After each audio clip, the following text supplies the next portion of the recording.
They lied to you about slavery. We did not come here on ships from West Africa.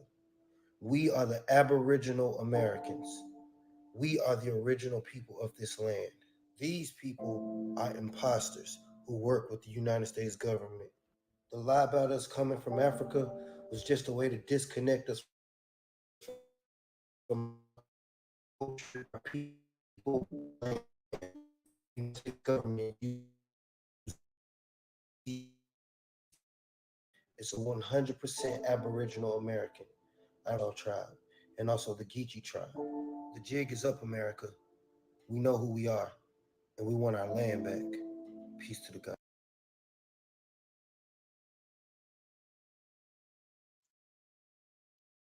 Hey everybody, what's up? This is the Isness. I thank you for coming and joining me today. I have some news and information that I want to give out on just a recent um, summit that was had by tribal nations, and Kamala Harris was so nice to attend. And so I want to check out a content creator. He did a really good synopsis on how disrespectful this was to us, the real Aboriginal Americans, the real American Indian, the so-called Black person who has been reclassified and basically assimilated into a Negro African. And so let's just get this party started. Thank you for joining me. To all my YouTube viewers, to the folks who are joining me on Rumble, I thank you. Please like, share, and subscribe. And I'm going to just go right on in.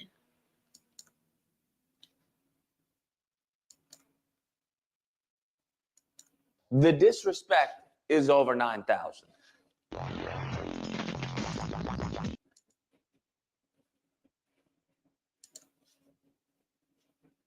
Kamala Harris, you know, the VP of the United States of America, her, that's correct. You know, the woman that slept her way to the top, that's correct, her. And Kamala Harris is at this summit. And I started hearing her talk. I'm like, okay, all right, that's what's up. Let's go, Kamala. Because what she's talking about is that, hey, America, this country has never really fully acknowledged what has happened to you guys, okay? Has never fully acknowledged what has happened in the history of this country when it comes to the treaties that were broken. And I'm like, all right, absolutely. Reparations, 100%. She then goes on talking about to the harmful assimilation policies. I was like, I'll be damned. Yeah, let's go, girl. Absolutely. Segregation, then Jim Crow, Fugitive Slave Act. Like, let's go. Let's get this. Then she goes on and talks about the violence that has befallen these group of people. I'm like, absolutely, Kamala, let's go 100%. And she goes on to talk about, hey, what we as a country are going to do for the tribes. For too long, our country did not fully acknowledge or reckon with the full history of the relationship between the federal government and Native tribes. Huh? A history that includes broken treaties, harmful assimilation policies, displacement, dispossession, and violence.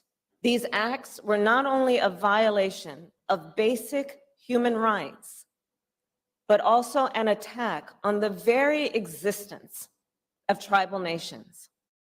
I beg your pardon. I beg your pardon. President Biden and I are committed to speaking truth about these horrors and to work on healing intergenerational trauma. What? And I'm like, wait, what? You for the tribes? What do you mean the tribes?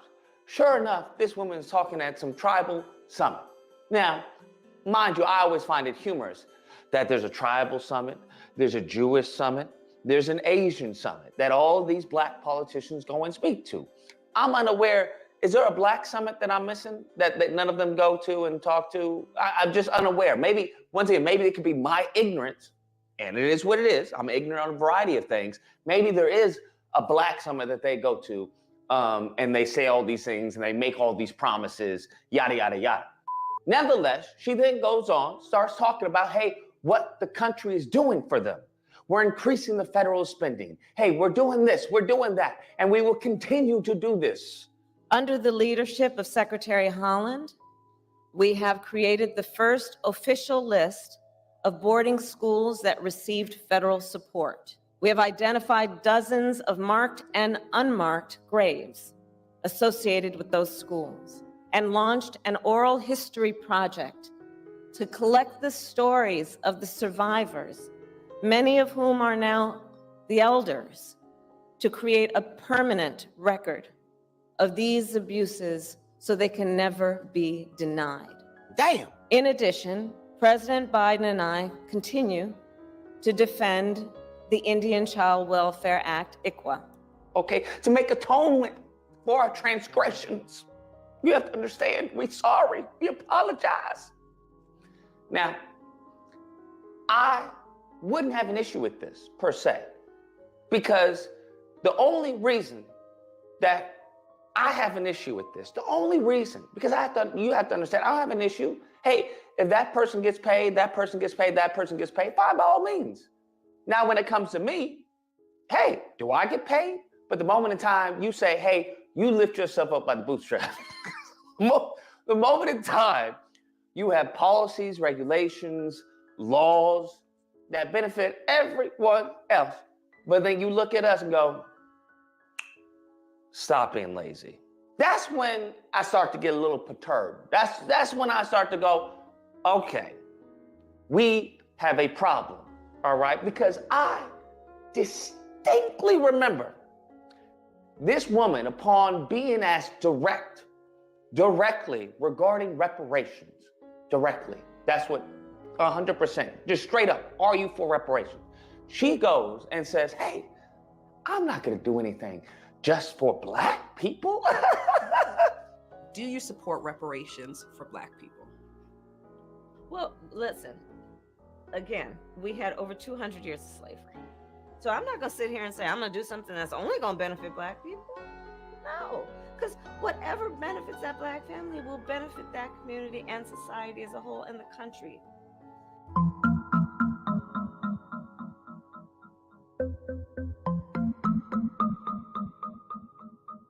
Now, that moment forward, if you voted for Kamala and Biden, that's on you, pimpin'. That's on you, all right? Because I want to make something very, very crystal clear. This is not a Democrat problem. I know there are going to be those individuals who talking about, oh, Democrat, they haven't done anything for us in 50 years. Democrats haven't done anything for us in 50 years, okay? Please stop saying that, because what that is that you're practically on a bullhorn shouting to everyone, Black people are dumb. That's what you're doing when you say that. Black people are politically inept. That's what you're saying. The collective are a bunch of clowns. That's what you're saying when you say that dumb statement, because that is an embarrassment.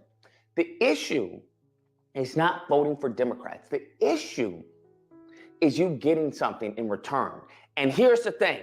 They have been very open and honest.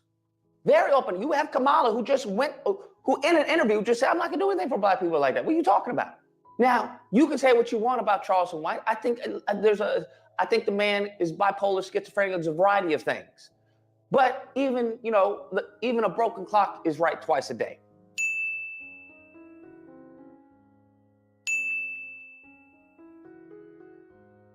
And it's like, hey, you guys are already on George Floyd, and I'm still on Tamir Rice. So when it comes down to it, this reparations, like I've been hearing, if you look back, these conversations have been going on and on and on. The rebuttals have been going on and on. Well, what about the Union soldiers who died and blah, blah, blah, blah? The thing is, there has to be an actual serious movement. There has to be some progress being made in a direction. You just moving around, talking, rallies, all that, that's not progress. Do not conflate movement for progress. So when you have a woman like that who says that, there should be an immediate backlash. The DNC should understand, hey, if this woman is the VP of Biden, and mind you, she couldn't even get a significant amount of the Black vote when she was trying to get the nominee. So right off the bat, people are like, nah, we're good. So there should have been an immediate backlash to the DNC where they knew, hey, if we couple Biden with Kamala, that is a recipe for disaster. There will be no Black turnout, none. That's what should have happened. But here's the thing. I see more outrage over, a police shooting than I do when we have Kamala Harris talking about, I'm not gonna do anything for Black people specifically. What are you talking about? That same uproar that we have when it came to George Floyd or Breonna Taylor or Elijah McClain or any other of the Black lives that have been stolen. That same thing needs to be in the political arena. Has to be. It has to be. If you are more hostile and aggressive over who wins a football game as opposed who gets elected to city council or whatnot, then we're always going to be taking L's. Always. And if you look at how it's been structured, that is primarily what they want you to focus on. These mofos are the modern day political Houdinis.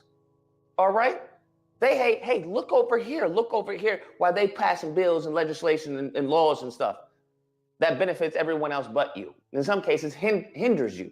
But look over here. Hey, what's going on with 50 Cent? Hey, what's going on with, Chris Brown? Hey, what's happening in this show, this TV show? Can you believe she said that? Hey, what's happening here? Oh my God, the scandal. Bruh, you gotta X that out, bro. X that out 100%. We are not in a position as a collective to watch entertainment. You may not like it. You may not want to hear it. But we are, as a collective, not in a position to be watching reality TV shows. Not in a position to know what the score is of the football game. We're not in a position to know who's going to the playoffs. We're not in a position to know how many points LeBron James scored last game. Not in a position. You have got to dispose of that useless knowledge and get your eye on the ball. Stay focused, because that same fervor that we have for other activities, and that's why I don't believe this whole, we got to unite. We unite perfectly over a variety of things. We just have to unite over things that are actually going to benefit us as a group, as a collective. Anyways, guys, that's the video. Let me know what you guys think. Whether or not you believe, you forget about the Democrats. I'm not going to vote at all. I'm not going to vote at all. I'm going to vote Republican. I don't. This young man is saying exactly what really needs to be said. We have no capacity to be worried about Puff Daddy and what Cassie got going on. We have no capacity to worry about what Keefe D and Snoop Dogg is going on. These particular people, everyone from Ukraine to Afghanistan, are being placed to overstep us. And he made some things clear. Even though he's coming from a Black American perspective, it's all semantics in the word. We are all the same people because we have been assimilated. We have had treaties. A lot of people did not get their 40 acres in a mule. There have been the reparations agreement has already happened. It's just that we haven't been able. No one received it. So with all this conversation on, reparations, it's really funny because it's already happened. We don't need any new bills. It just needs to be restructured into a modern era because it's been years since it's been implemented. So I want to go in because Kamala Harris was talking about the partnerships that her and Biden administration are doing with the Native Americans. Mind you, the Native Americans did receive a form of reparations. Many years ago.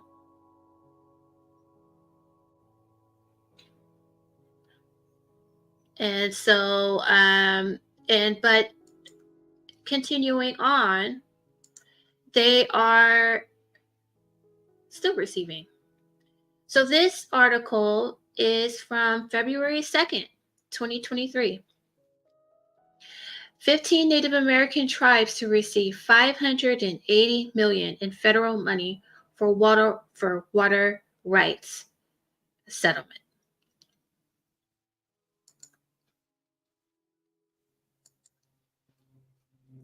This is from September 26, 2023. The Justice Department awards $68 $1.19 million in grants to support American Indian and Alaska Native communities.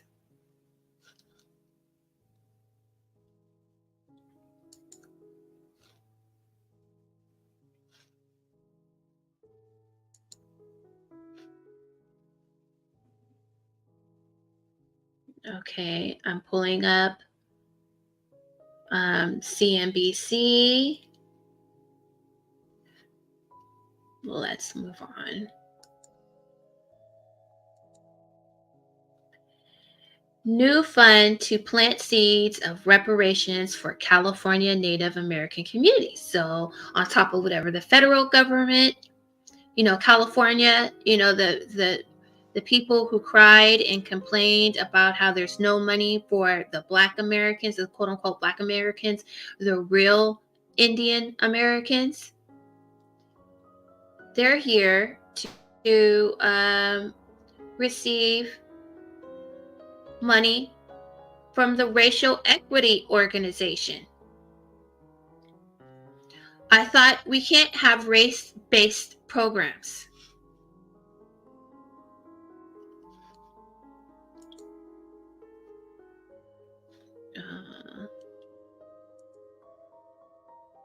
Here we go.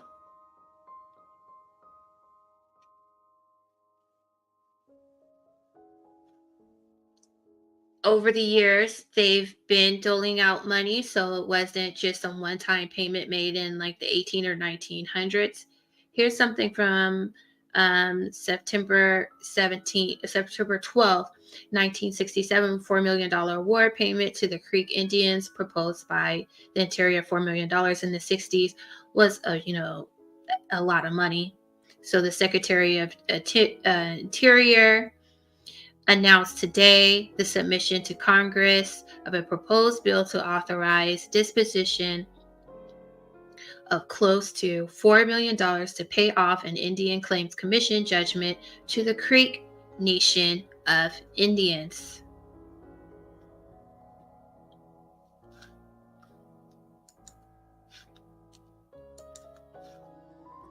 Here is from November 30th, 2022. Biden-Harris administration makes $135 million commitment to support relocation of tribal communities affected by climate change. So they're going to get money to relocate.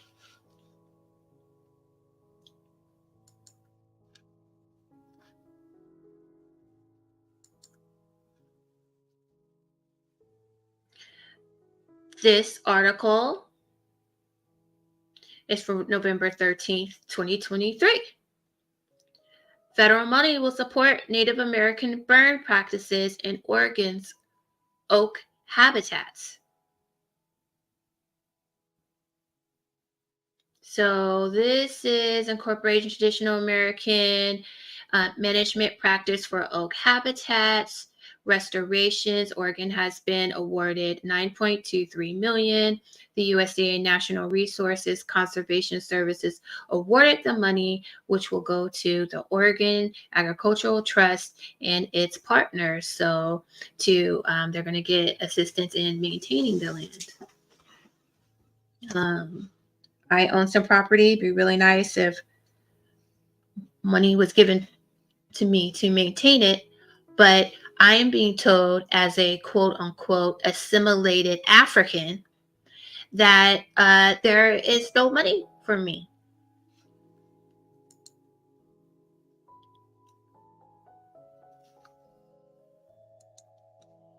This is another article, Office of Public Affairs. Justice Department announces more than $246 million in grants for tribal nations.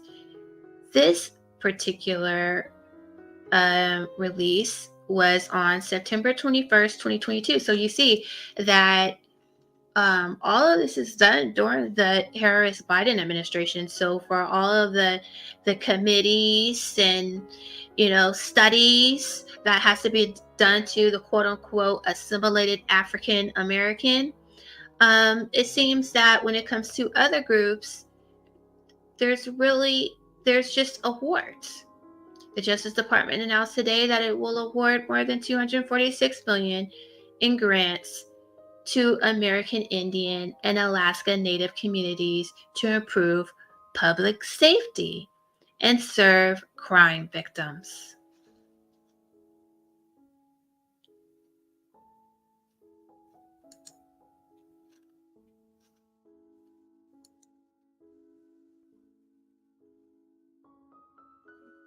The Biden administration grants $75 million to relocate 3 Native tribes away from rising oceans. This particular article was published November 30th, 2022.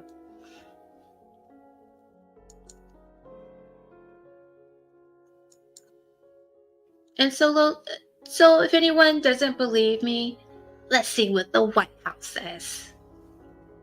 President Biden's budget delivers for tribal nations and tribal communities. President Biden is continuing to ensure the federal government honors its commitment to tribal nations and Native communities under his leadership. The administration has deployed record investment to tribal nations and Native communities, including through the American Rescue Plan, the largest direct federal investment in Indian country in history, and a bipartisan infrastructure law.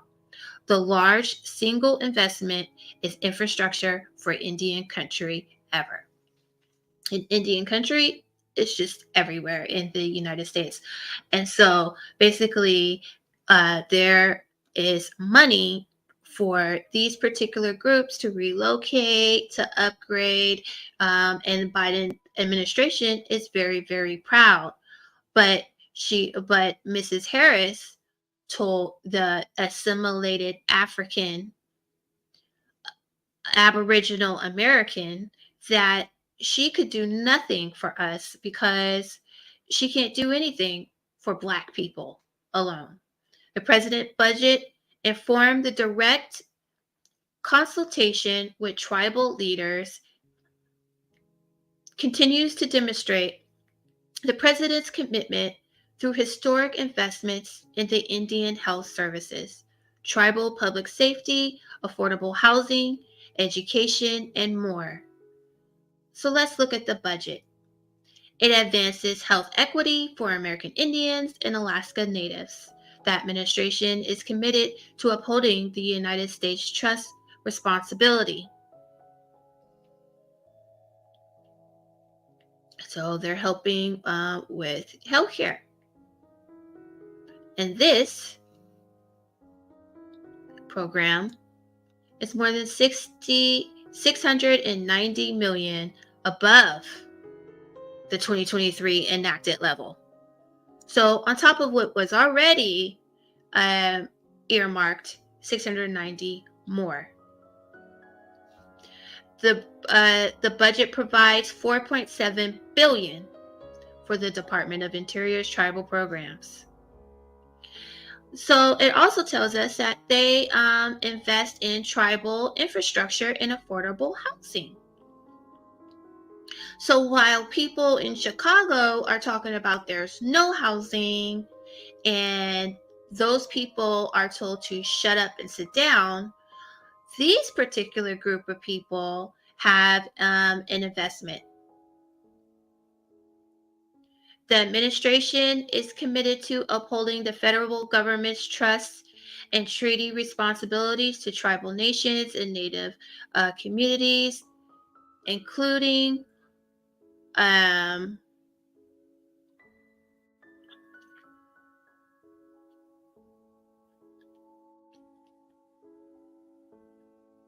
let me move on from that one because that one is including social services and public safety.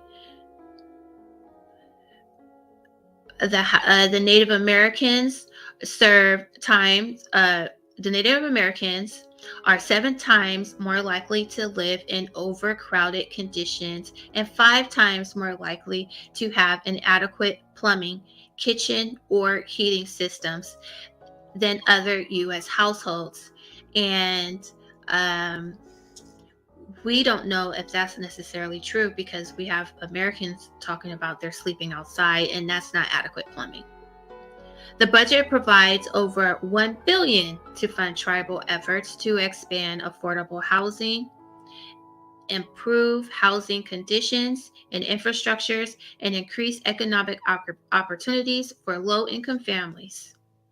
Of this total, $150 million would prioritize activities that advance resilience and energy efficient in housing-related projects.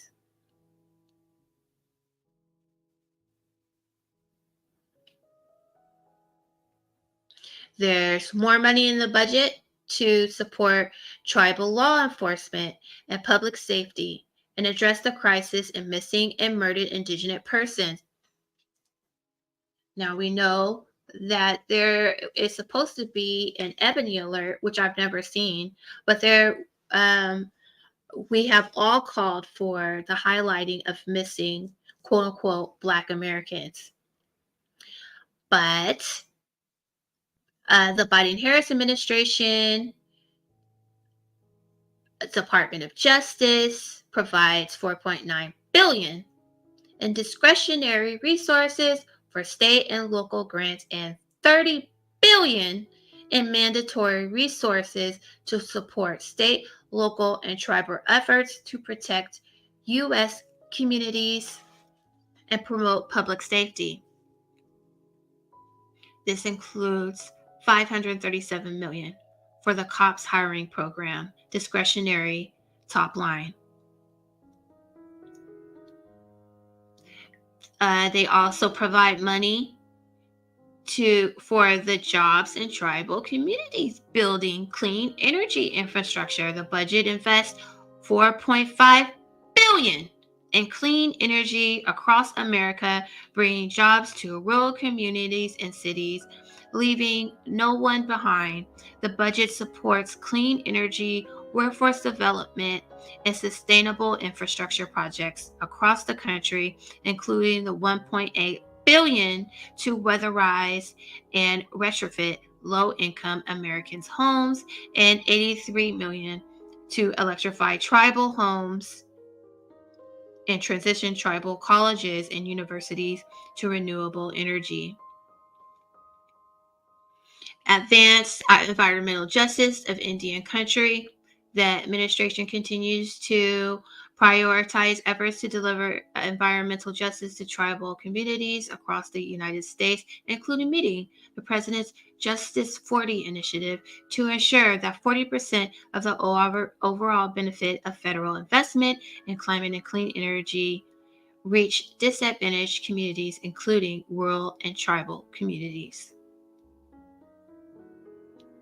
The budget bolsters those efforts in investing nearly $1.8 billion in EPA across numerous programs that will support securing environmental justice for communities.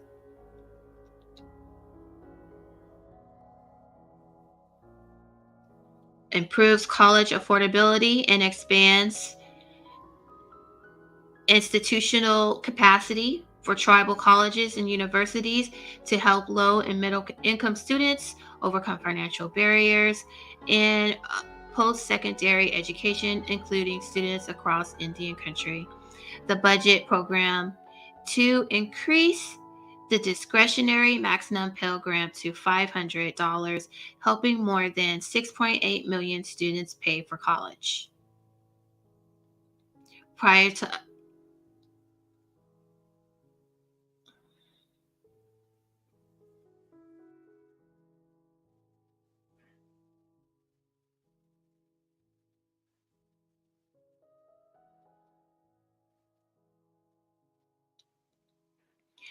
They want to connect Indian countries high speed act as as Ms. Kamala was saying, the president is committed to ensuring that every American, including all Indian country, has access to high-speed internet. Installing high-speed internet creates high-paying union jobs and strengthen rural economies.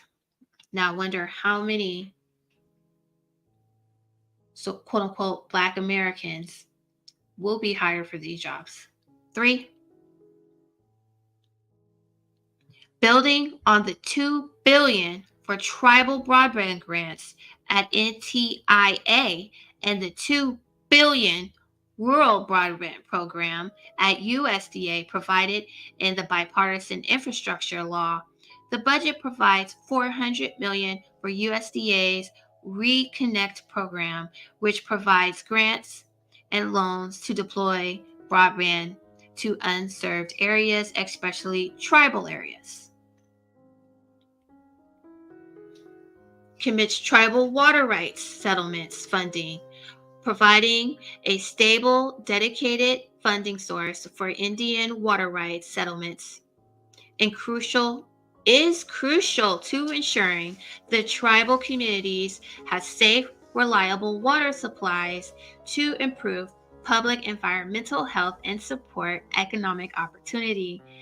To build on investments in the bipartisan infrastructure law, the budget provides $2.8 billion in mandatory funding to the Indian Water Rights Settlement Completion Fund, with $2.5 billion to cover the cost of enacted and future water rights settlements, and $340 million for operations and maintenance costs. Supports economic opportunity for rural and tribal communities.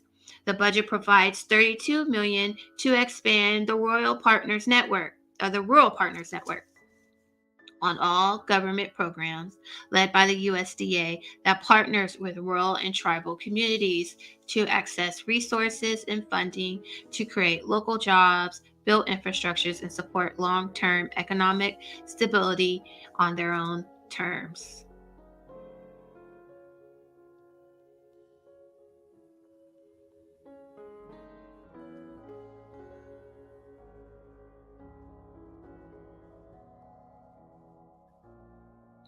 They secured reauthorization for the Landmark Violence Against Women Act, which expanded the recognition of special criminal jurisdiction of tribal courts to cover non-native perpetrators of sexual assault, child abuse, stalking, sex trafficking, and assaults.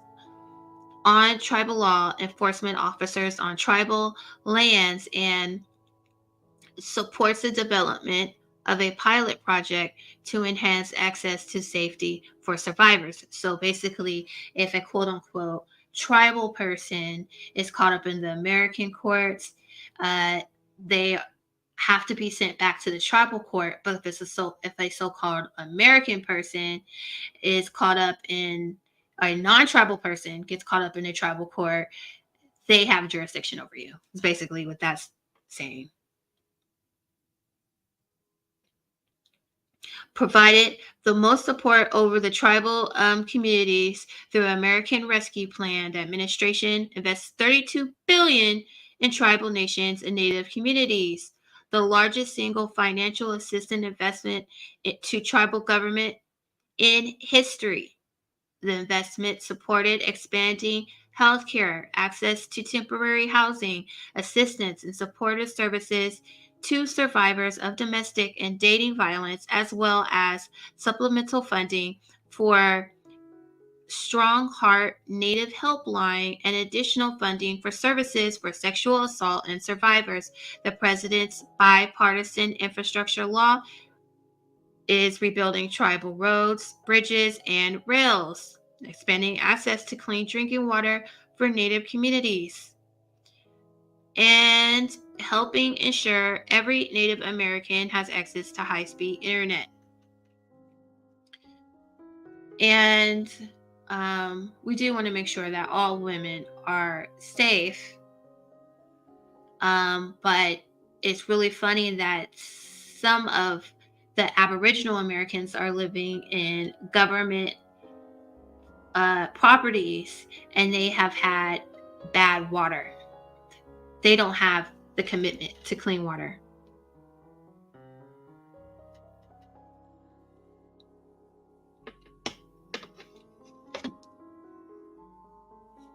Made tribal consultation an administrative priority. In his first days in office, the president issued a memorandum making it priority of his administration to make respect for tribal sovereignty and self-governance. Isn't that nice? Commitment to fulfilling federal trust and treaty responsibilities to tribal natives and regular, meaningful, and robust consultation.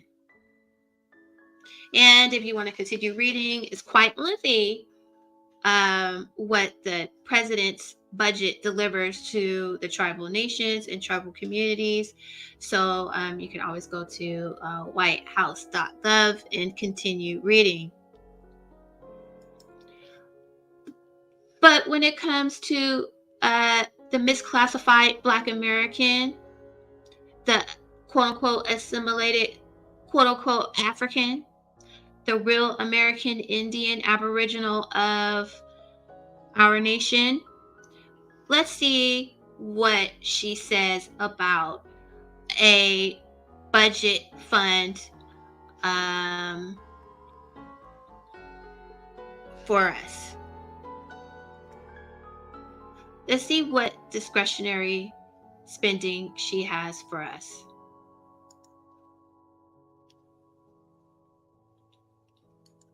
This White House is recognizing Juneteenth, which is Monday.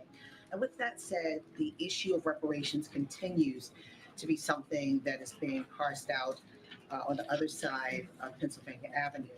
And with that said, the late John Conyers started with, a study. Now you have Congresswoman Bush not just asking for a study, but she's creating a resolution to push forward on reparations. What does this White House believe when it comes to this controversial issue of repairing a wrong? Why is it controversial, lady? You don't need to put all that extra stuff in there. The descendants of Africans in this nation. So look, as you mentioned, Juneteenth, there was a concert here yesterday, and we saw how powerful and how moved the president was by the concert and by... Hey, yo, American Negro. He did something for you. He gave you a concert. kind of the story that was laid out through the concert about Juneteenth and how important that moment was. Opal, as you know, was here, and it's always moving to hear her and to see her. And as you know, the president signed Juneteenth to be the most recent holiday about 2 years ago. So I think that shows from that action. He gave you a holiday.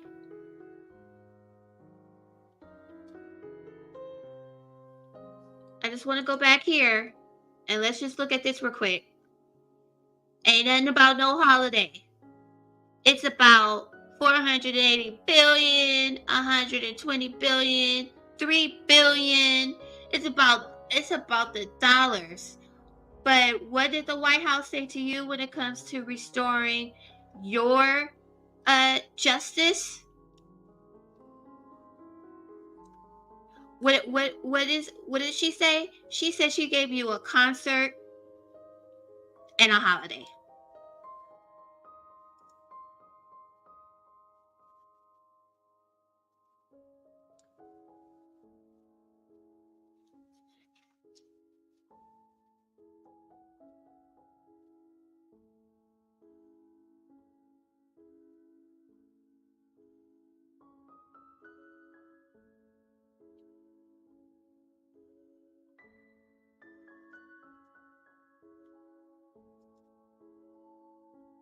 Oops.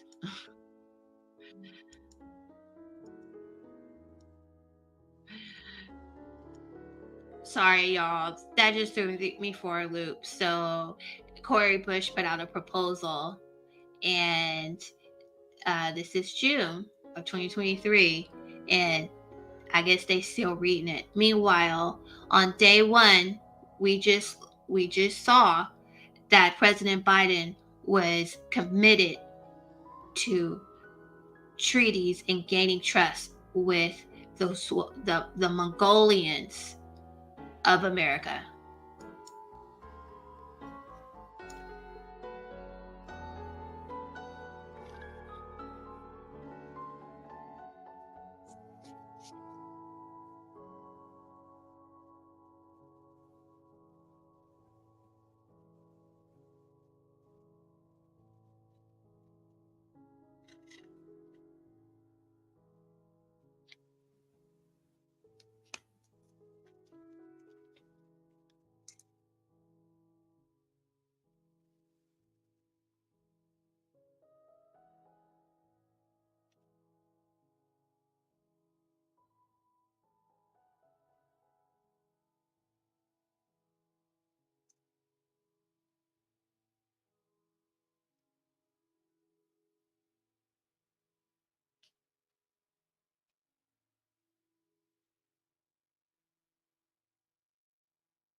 Why is the nations divided? Have you heard anybody talking about this? Billions and billions and billions and billions of dollars being sent out to somebody to help them move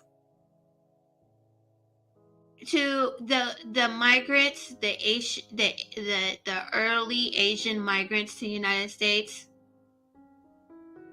Is anybody worried about those billions of dollars? So the quote unquote early African migrants, who cares, even though we are the Aboriginal community? But let's just go with the assimilation practices of America that the United States, the Biden and Harris administration is so sorry for doing to reclassifying Asians to be Indian Americans while doling out their hundreds and hundreds of more dollars to be, or millions of dollars to be, to remain the placeholder of the American Indian. Meanwhile, the American Indian is being told, go away.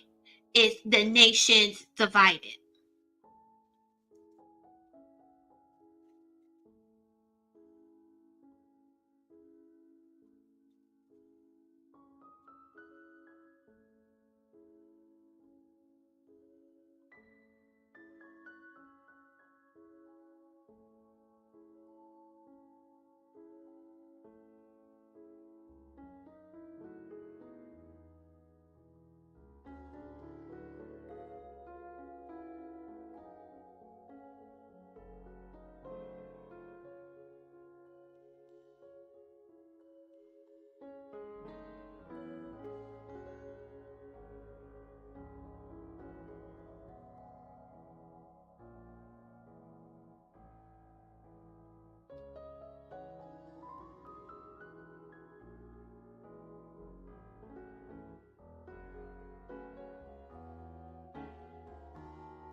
Equity for who?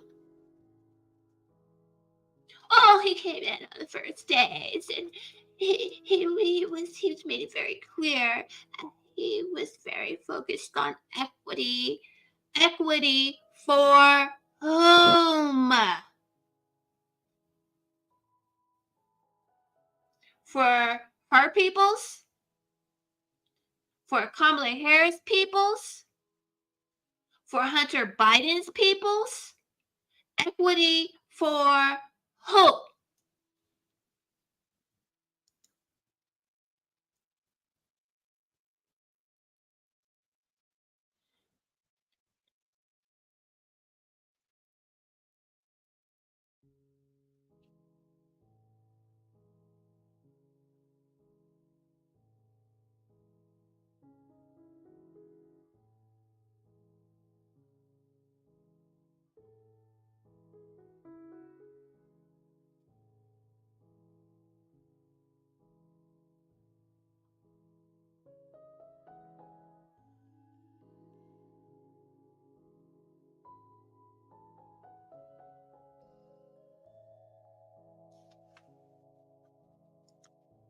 He has what in mind?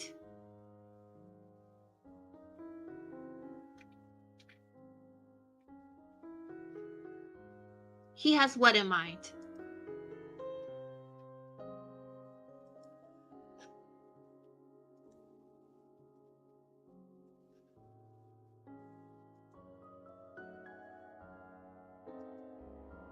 To recent recommendations by California's reparations task force.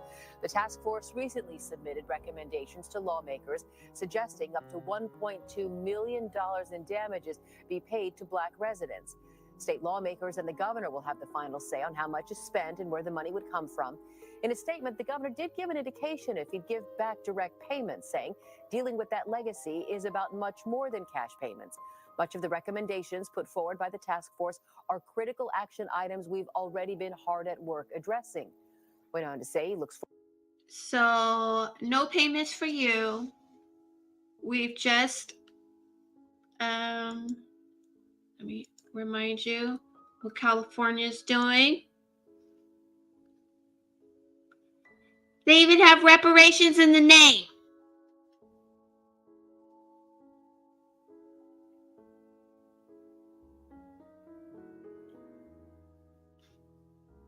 So I just did this to show just the blatant disrespect that they have for the quote unquote assimilated fake African of America. They put you in school and told you you were an African. They put you in school and told you that you were a slave. They told you to cut your hair and undread your hair and flat iron your hair, but yet because the Asians were told to cut their hair, they're getting billions and billions of dollars.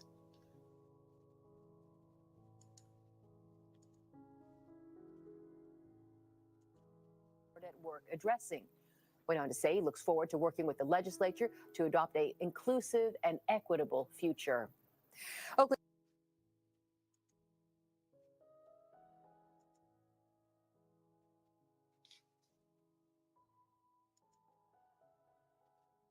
But I also want to show that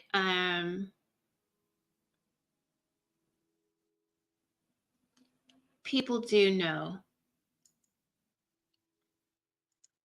And they don't realize that white nationalism is not American either. So, it's a notion that we should be living separately, that maybe we carve out a part of the United States and put the whites there and stick the blacks elsewhere or move them somewhere. They should go back where, quote unquote, wherever they came from, which was here. So, it's kind of the frog in the proverbial pot of warming water. We go. Y'all heard what Frank said. Former FBI, right? Frank Pagluzzi. We from here. Peace.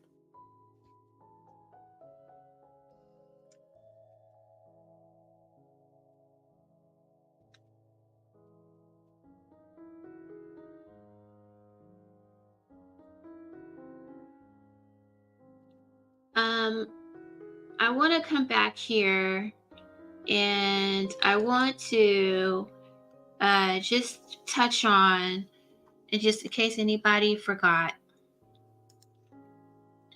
who you were,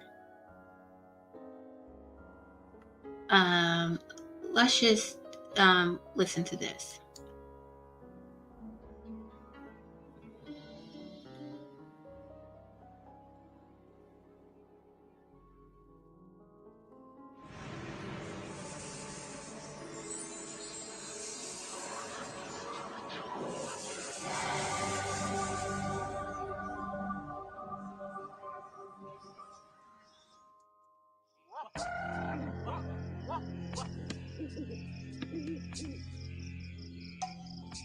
In the heart of the Brazilian wilderness lies a prehistoric rock shelter, decorated with thousands of strange paintings.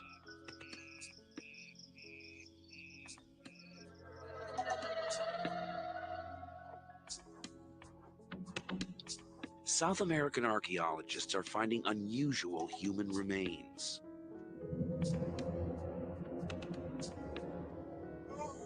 The skulls aren't European, but they aren't American Indian either. They belong to none of the prehistoric races known to have set foot in the New World. These skulls are as old as the ice. Hey, Shawson, thanks for stopping by. But we are American Indians. We're the ancient people of the United States. And some people may have African mixed in with some Africans or Jamaicans or Asians or whatever. But the quote unquote African American is from here. Ice Age. So who were these first people to discover the Americas?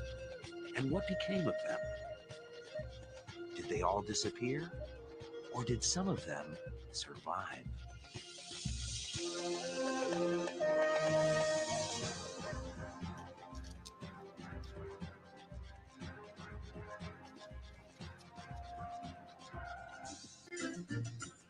Indians, in fact, had been in America for thousands of years.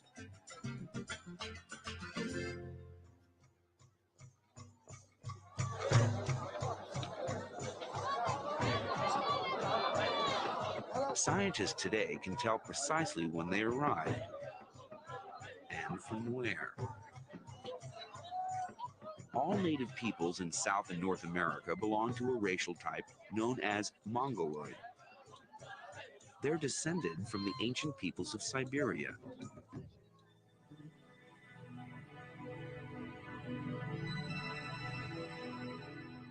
During the Ice Age, 12,000 years ago, there was a land bridge between Siberia and Alaska. The people that we know today that are placeholding the American Indian are Siberian people. They are migrants.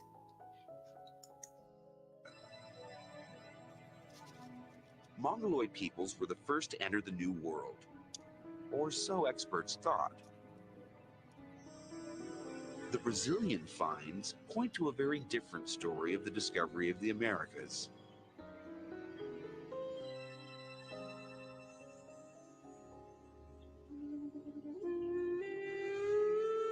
The paintings on these rock shelters are much older than the Indians. Here, hunters chased giant armadillos, an animal that flourished during the Ice Age long before the arrival of the Indians. But long before the arrival of the Asians. People had been here before the American Indians. Surely there would be other people were here before the Asians. Traces of their presence. The archaeologists continued to dig, down to depths 50,000 years old. And then they found this.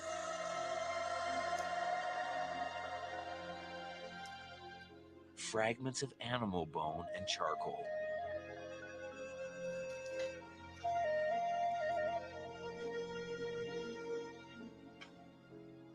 For Anne-Marie Passy, one of the archaeologists involved in the dig, these fragments were proof of human occupation. ont trouvé des structures de feu. We found structures shaped like hearths. Alors, à côté du charbon, next to parfois, the ça dépend charcoal, des périodes. depending on. You know, you guys say that you guys like science, and science just told you those people came from Asia, that the quote unquote Indian people came from Asia. And as we continue to continue on, you're going to find that there is an African, you know, because you, Shah Sun, claim African American. Your African was here way long. Those are the original people. The African-like people were here first. You're not from Africa, but you look like an African. And that's why you think you're African, because the United States, along with the boarding schools that they're paying the Native Americans for assimilating them, you've also been assimilated to thinking that you're African. Unless, quite frankly, you are. You could be. You could very much be an African migrant, and I'm not disputing that that could possibly be true. But not all of us are African migrants. On the period, we sometimes found food leftovers of animals they may have eaten. D'animaux qui ont peut-être consommé. The Brazilian finds show that the New World was discovered tens of thousands of years earlier than previously believed, certainly well before the time of the American Indians. But who were these pioneers? A much earlier wave of Mongoloids, or another race altogether? Clues to the identity of the first Americans are emerging in rock shelters in the northeast and southeast of Brazil.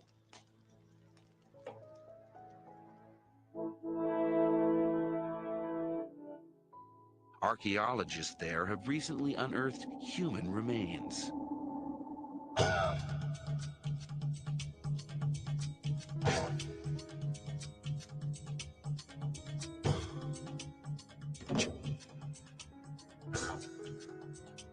Prehistoric skulls were found buried in layers of soil 9,000 to 12,000 years old.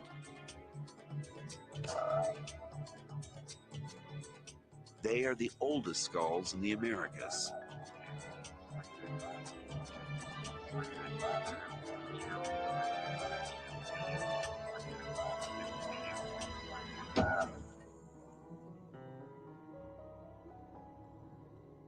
And this is the oldest of them all.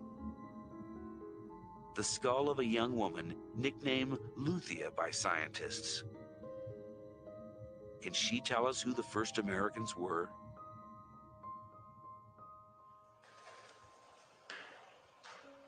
Walter Neves is a physical anthropologist at Sao Paulo University in Brazil. He has been using a standard and reliable archaeological measure, the shape of the skull, to find out what race she belonged to. He fully expected Luthia to be a Mongoloid, an ancestor of the American Indians. But then he fed the measurements into the computer. When we started running the computer and seeing the results, it was amazing because we realized that the statistics, the quantitative analysis we were doing was not showing these people to be Mongoloid. In fact, the analysis was showing these people was anything except Mongoloid.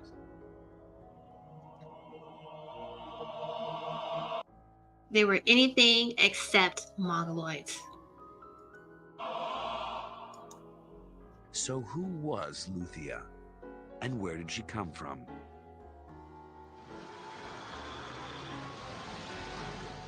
To find out, the skull was taken to a hospital in Rio de Janeiro to begin the process. Actually, the United States, including you, you are saying that you're African migrants. You're saying that you were stolen, you moved from one place to the other, whether by force or otherwise. A lot of people, they're saying, came here on their own, and they're saying a lot of people were forced to come here, but they're saying that you originated from Africa. What I am trying to explain to you is that you did not originate from Africa. You may have, but we did not. I did not. My family did not originate from Africa. We originated from the United States, or from the Americas. No one is from Africa. No one came here, can trace themselves to a boat.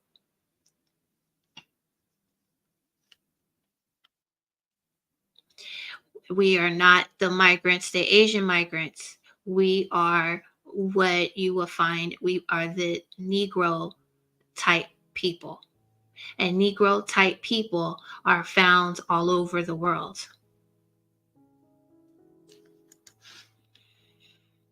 Process of reconstructing her face. The first stage was to make a three-dimensional CAT scan of Lucia's skull in order to build a replica.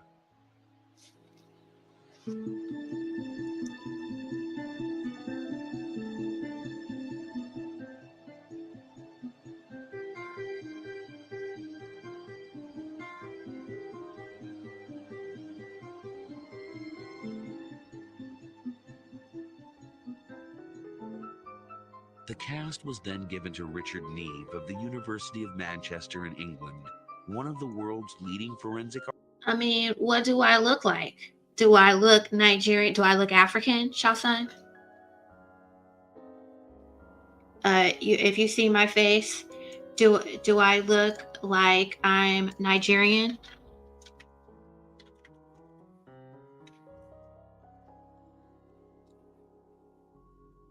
I'm just trying to figure out, like, what is it about American history that I don't know? I know my history. I know that I'm not from I'm not from Africa. I know that you know enough that you know that we're not from Africa. So what's the issue? Forensic artists to recreate her features.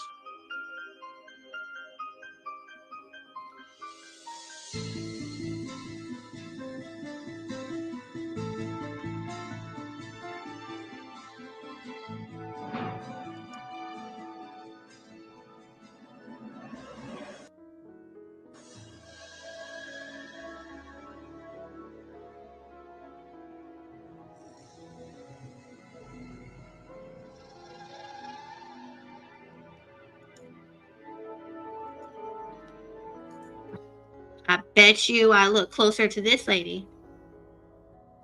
Just saying. That to me is a Negroid face. It has all the features that you associate with a Negroid face. The proportions of the face, it doesn't say anything about it being a Mongoloid. Was this then the face of a first American? Her reconstruction is confirmed by measurements Walter Nevis has taken of all his skulls. The first reaction was not to believe in it. But as the results, repeated so many times, and the result is exactly the same thing. They are very similar to nowadays Aborigines and Africans, and no similarity at all with Mongoloids in Asia or with American Indians. When I was reading to prepare for this interview, I was quite surprised to see you with Mongoloids in Asia or with American nowadays Aborigines and Africans, and no similarity at all with Mongoloids in Asia or with American Indians. When I was reading to prepare for this interview, I was quite surprised to see you use the word Aboriginal. Repeated so many times, and the result is exactly the same thing. They are very similar to nowadays Aborigines and Africans, and no similarity at all with Mongoloids in Asia or with American Indians. When I was reading to prepare for this interview, I was quite surprised to see you use. So that explains why when I said I am a Cherokee, you feel like I don't look like a Cherokee. Because our ancientness is not similar to the modern day Native American.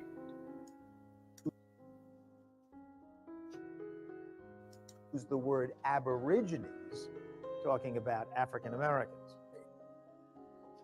When glaciers.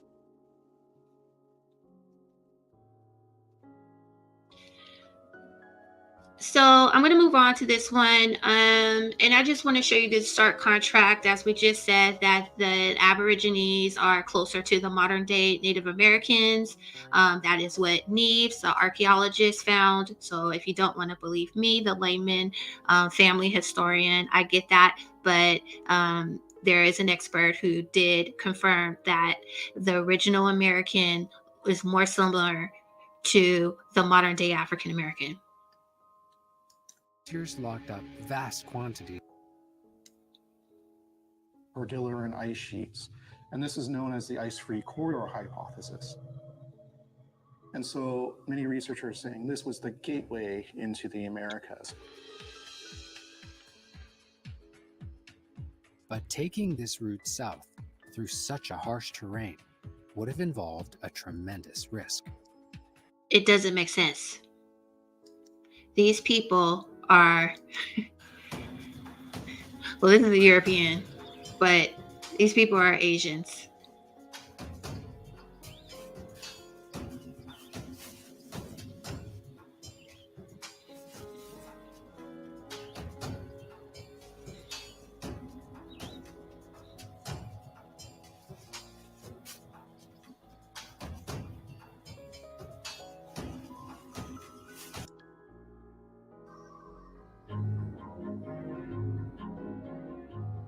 Stones and animal bones were the first materials used by humans to craft tools for hunting. Some of the earliest tools to be discovered date back more than 2 million years.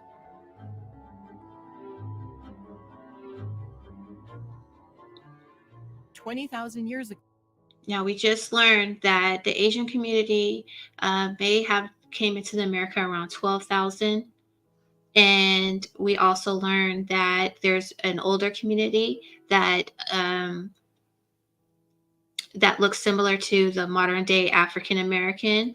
And now we're learning that there were bones that predate 12,000 years ago, or tools. Nomadic hunter-gatherers lived in the Kabara cave region in Israel. They developed the Kabaran tool technology using flint to make spear points and arrowheads.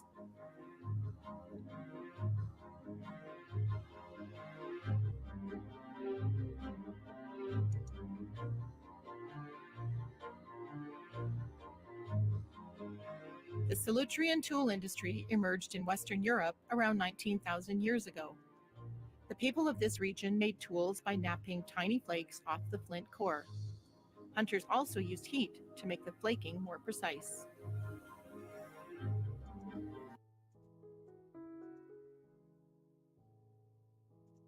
Mado, I've got a long history with these buttons. Do I have it right, sir? You got it right. You're doing great. Thank you. XG, Janda Vosula Chaudhry Jajifkados.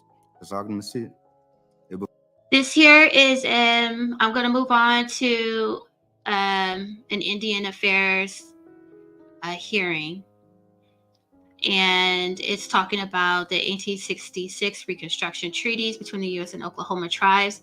It also includes the quote-unquote freedmen, the quote-unquote black slaves that were these people's slaves.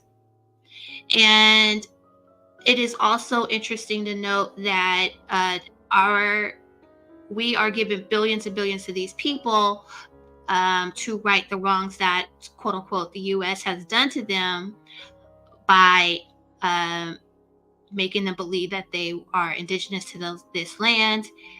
Yet when it comes to the Black people who, if you listen to the whole hearing, and I'll put the link in, these people are their family. The Black people are their family. They admitted at the beginning of this hearing that by separating the quote unquote Black from the Mongoloid or white Indian, you separated families.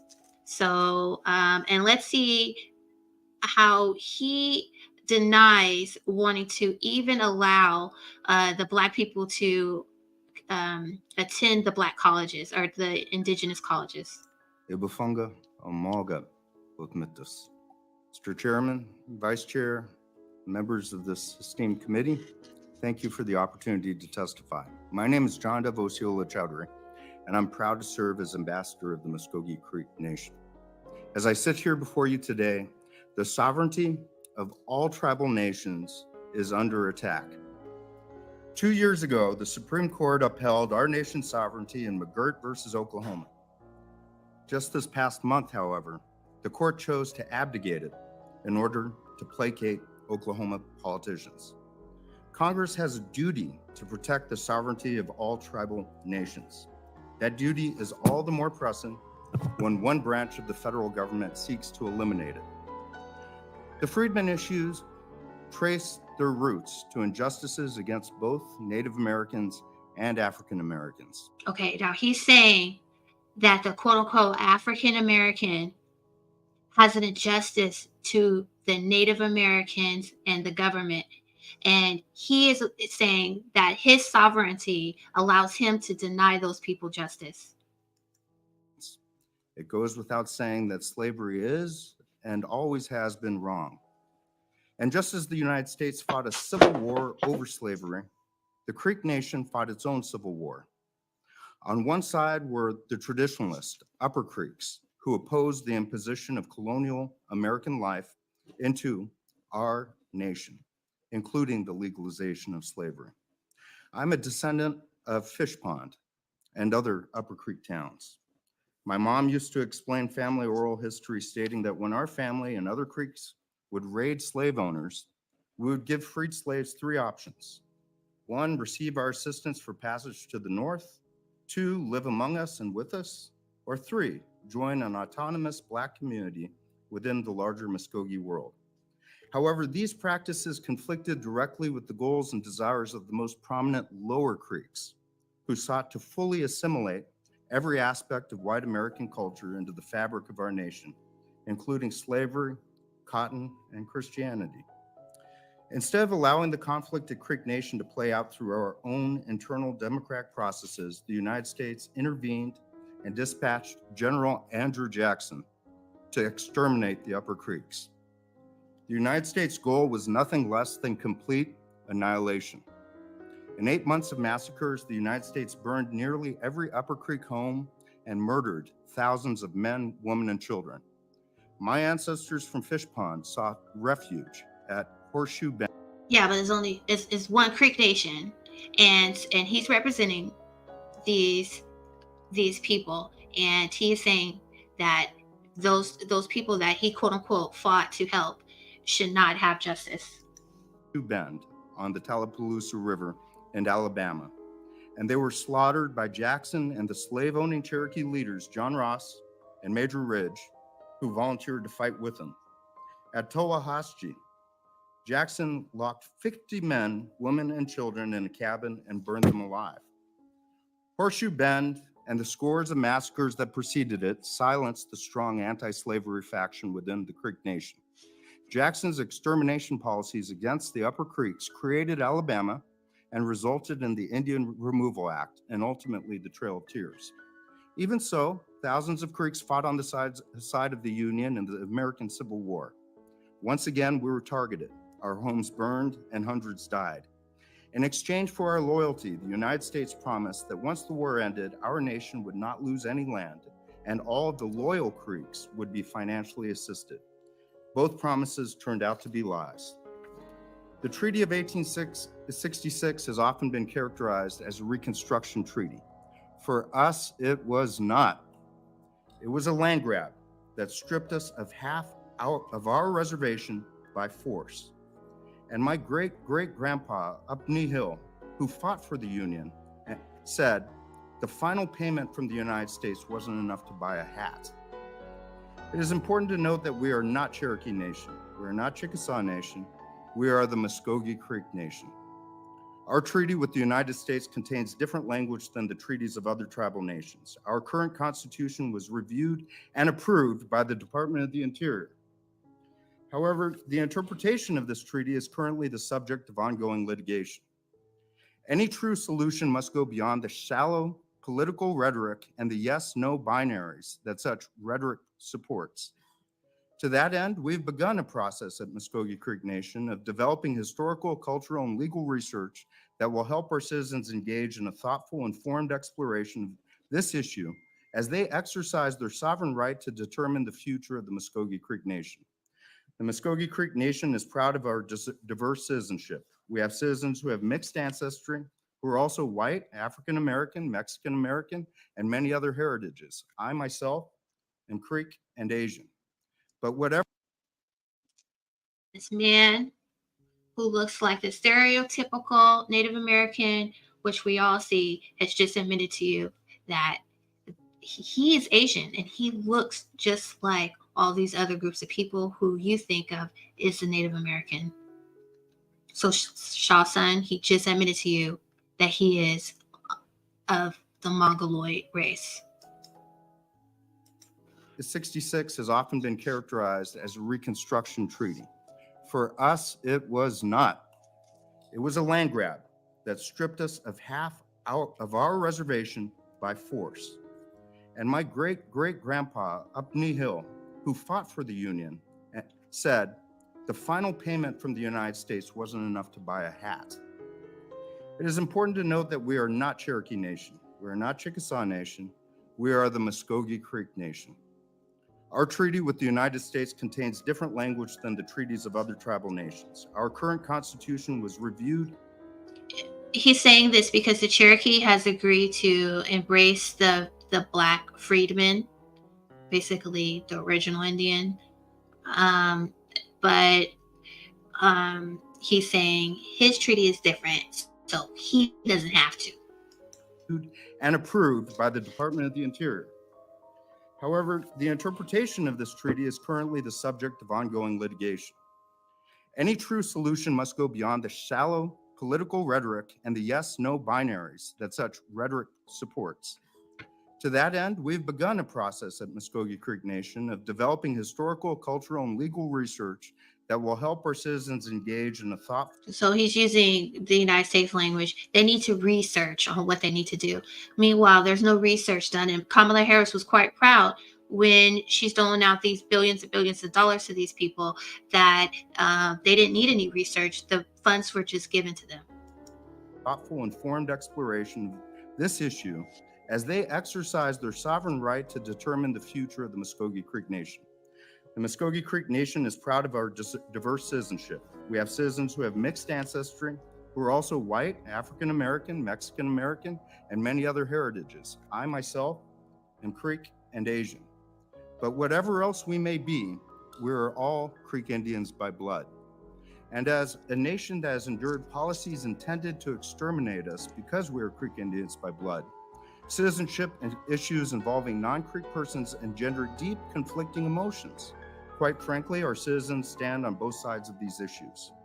We're working towards healing. We're not only the descendants of select families that owned slaves, but also those who opposed slavery and incurred the targeted and murderous wrath of the United States military. But the solution to this is not another colonial intervention by the United States. Mado. Thank you very much for your testimony. Mr. Greetham, please proceed with your testimony. Thank you very much. Chairman Schatz, Vice Chairwoman Murkowski, and honorable members of the committee.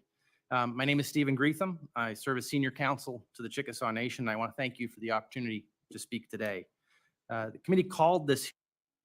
This lady right here in the back, that's the real Indian. And they literally have her sitting in the back. That's how rude these people are. So while Shah Sun is trying to defend these people, look how rude they are. They literally got the real Indian lady sitting in the back.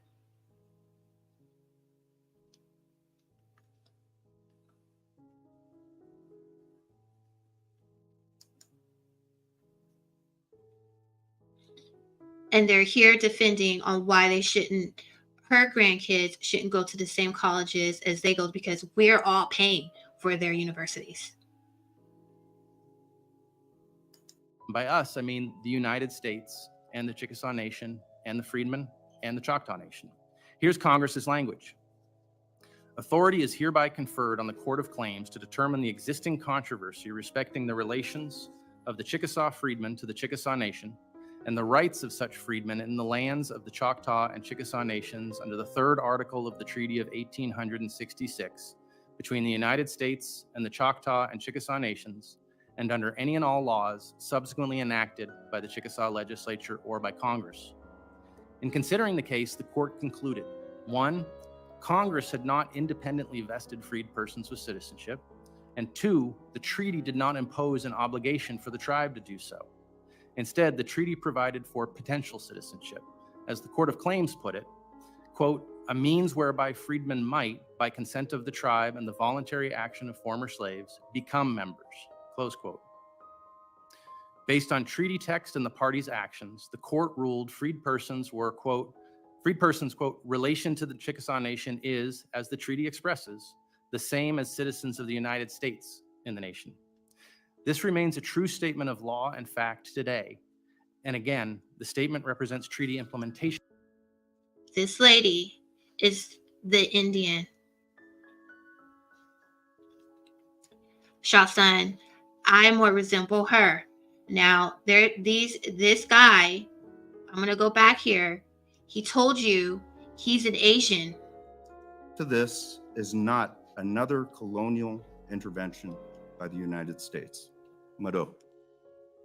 We may be, we're also white, African American, binaries that such rhetoric supports. To that end, we've begun a process at Muskogee Creek Nation of developing historical, cultural, and legal research that will help our citizens engage in a thoughtful, informed exploration of this issue as they exercise their sovereign right to determine the future of the Muskogee Creek Nation. The Muskogee Creek Nation is proud of our diverse citizenship. We have citizens who have mixed ancestry, who are also white, African American, Mexican American, and many other heritages. I myself am Creek and Asian. So he just told you.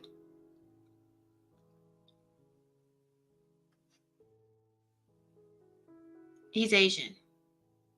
So I'm gonna leave it at that. I appreciate everybody. I appreciate you, even Shawson, for stopping by and engaging with me. And I hope you all have a wonderful day.